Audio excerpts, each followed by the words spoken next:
A recent congressional report found toxic levels of heavy metals, including arsenic, lead, and mercury, in some baby food products.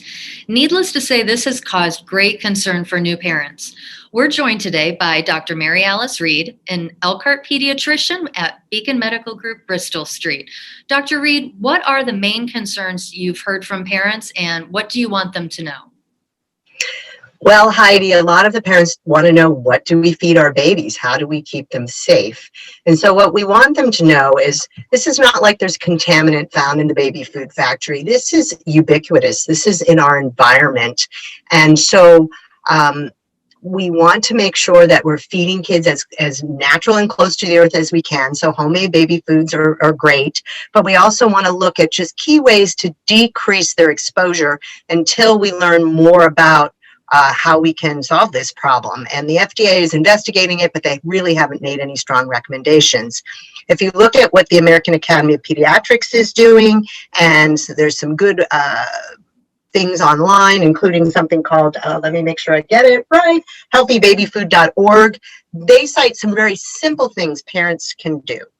And so one of the biggest one is babies often are started on cereal, and rice cereal is traditionally a first food. We want to maybe decrease rice overall, because rice contains arsenic, and it's a problem with the worldwide rice crop. Okay, so it's a problem for all of us.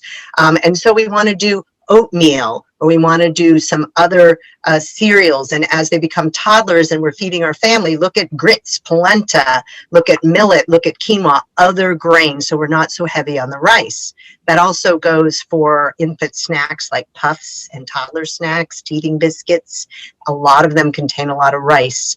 There are also some rices that are better than other rices.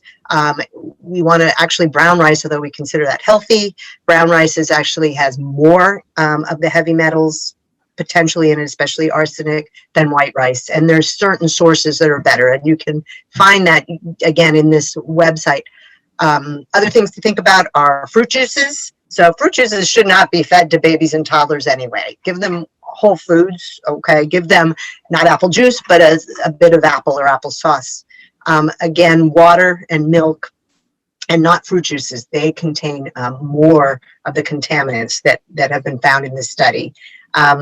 Some vegetables, especially ones that grow under the ground, carrots, sweet potatoes, are more at risk to contain contamination. So that doesn't mean skip carrots. That just means let's give variety. That is the key here, is variety. Butternut squash, parsnip, something different than just carrot, okay? And we need to not be afraid of our green leafies. So is there any reason, Dr. Reid, that parents should be getting their babies tested at this point, given the news we just heard?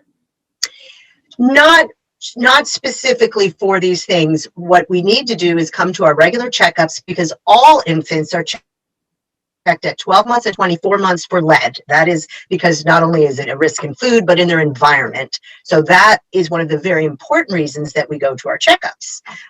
Nobody has recommended checking for any of the other heavy metals. However, we know that if you have too much of this in your blood or in your environment, you could have developmental problems.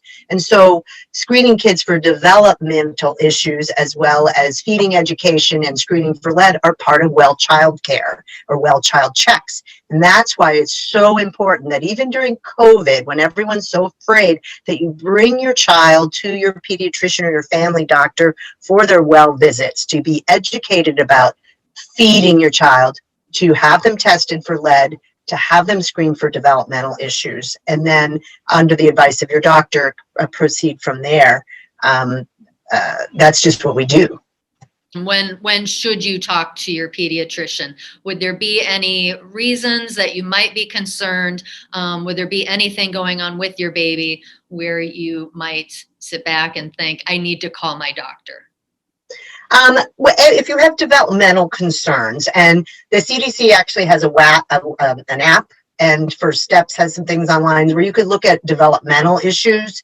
And so if you were concerned about developmental issues, or if you had a child who was a really picky eater, you might want to ask your pediatrician, how can I better feed them? If you were concerned about your environment, you know, gosh, I live in a really old house, you know, have I been tested for lead? These are all things that are routinely addressed at well child checks. And so super important. And then, you know, parents need support. What do I feed this child? They need some help with that. And that's what we're for.